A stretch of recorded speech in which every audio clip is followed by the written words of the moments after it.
Imagine this, Donald Trump taking the oath of office for a second time with Xi Jinping, the leader of China, in attendance. It's bold, it's unpredictable, and it's exactly the kind of high-stakes theater we've come to expect from Donald Trump. The incoming United States President Donald Trump has invited his Chinese counterpart Xi Jinping to attend his inauguration ceremony in January, despite his history of anti-China rhetoric and tariff threats. The invitation alone is a power move, but it comes at a time when U.S. China relations are on a knife's edge. Trump's second term promises even tougher policies on China with a deeply hawkish team shaping strategy. Meanwhile, Beijing is making its own moves. It's not just reaching to Trump's tariff threats, it's also getting ahead of them. China has launched a probe into U.S chipmaker Nvidia and restricted rare minerals exports, signaling it's ready for a trade showdown. But this isn't just about tariffs or trade wars. China is also pushing for a new dialogue to avoid deeper economic damage. Its economy may dominate sectors like electric vehicles and green energy, but it still relies heavily on the U.S. technology as well as consumer markets. And Beijing wants to renew the U.S. China Science and Technology Agreement, which lapsed in August this year.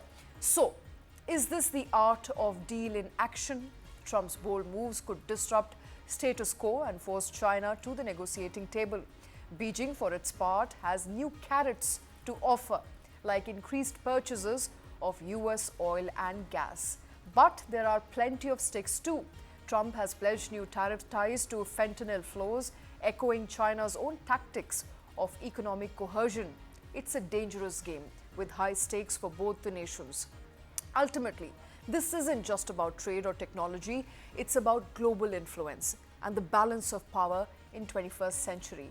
And let's see how these moves play out in the weeks to come.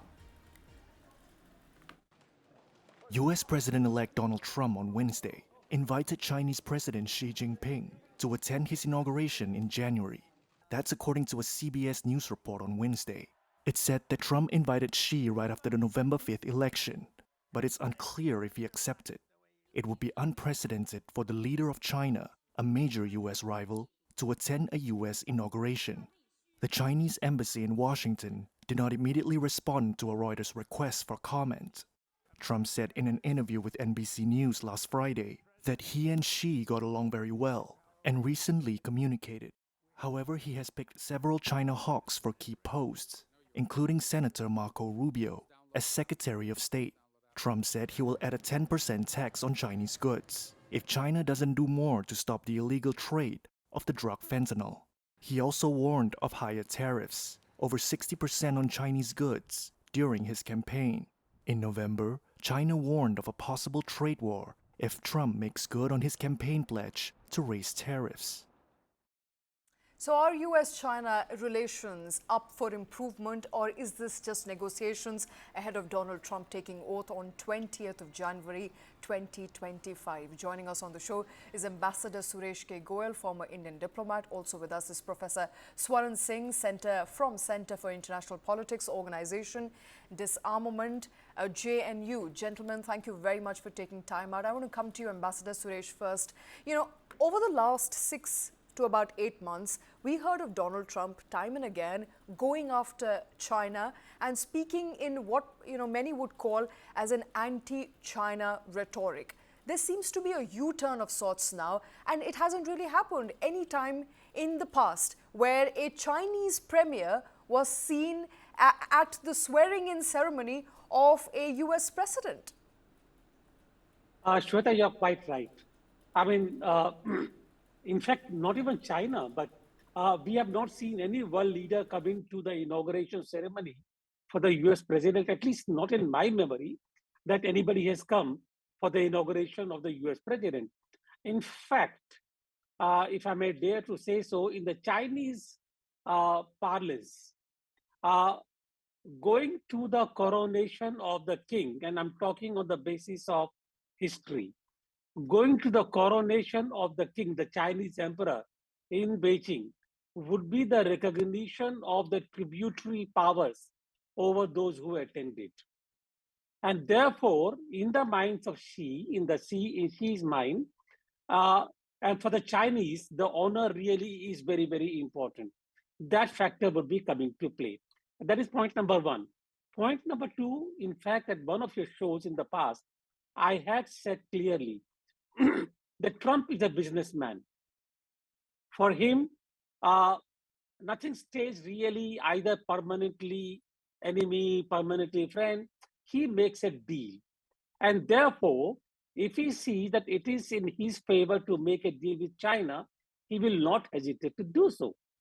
And therefore, I think the way the things are moving, it is quite possible that he would be looking at the ways to make a deal with China to avoid the kind of economic damage to the USA which could occur. And it could happen.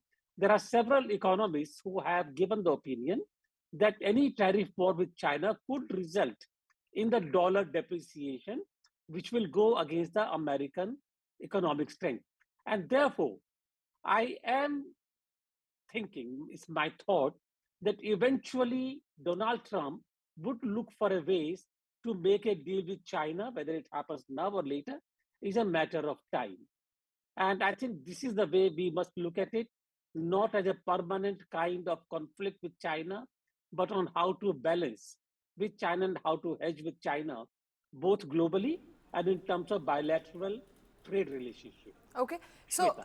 all right. So, Professor Swaran Singh, would it be therefore fair to say that apart from what was an election rhetoric, Trump may not really stick to what he promised earlier, which is higher tariffs on China? That's number one. Number two, what are you making of the fact that a Chinese premier, if he decides to come, if Xi Jinping decides to come, I think it will be a sight for sore eyes to see Xi Jinping sitting in the crowd while Donald Trump takes oath, at the same time be included in Western circles, something that China as an ideology has so far stayed away from in its history of existence.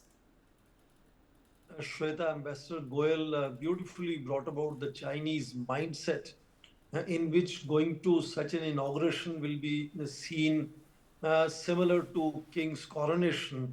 And of course, all of us remember volumes and volumes written on how both Henry Kissinger and President Nixon had, for the first time, visited and met Mao in his study. And that kind of sense of pride in several Asian leaders obviously will not allow that President Xi will be sitting there among large number of audience without knowing absolutely nothing about what President Trump is going to speak in his inaugural address, as he is known to be unpredictable in that sense. Even North Korean leaders, you remember, did not go to American continent anywhere, North, South, or Caribbean.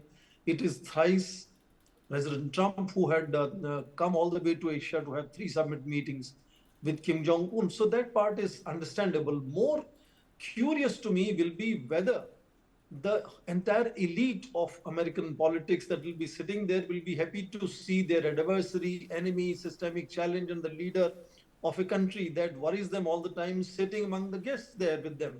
So, it looks like very strange kind of a proposition, but so is President Trump, known to make such kind of unusual remarks, one-liners, and quips. I don't think it's a serious proposition that President of China will be attending the inaugural part. As far as the issue which you asked about tariffs going up, that of course remains equally unpredictable. You remember he's spoken about raising it by 10%, then talking about ratcheting up to 60%, then he spoke of BRICS de-dollarization debate, meaning he will raise it to 100%. But these are two inordinately large economies, 27, 28 trillion versus nearly 20 trillion. Others, third, fourth, fifth, are much smaller. So their economic relationship going through any deceleration is not going to be harming only one side, it's going to be harming the other side. American exports last year have already gone down, particularly in commodity, about 4% down last year. For even critical minerals, they both need each other. In chip production, they both need each other. And in fact, their science and technology agreement that you mentioned lapsed in August needs to be renewed. So I think some of these, sort of ups and downs will continue. Okay. I also remember the unusual trust that Trump has in his personality force. He can imagine that he can achieve things which are not possible, and he did that. Last time, you remember his quick agreement with China on making China agree to additional imports from United States of over $270 billion every year to adjust the deficit, which was a major problem at that time. So there is a possibility of deals being made, as Ambassador Goyal said, but I see no possibility of President Xi Jinping going to attend the inauguration of President Donald Trump.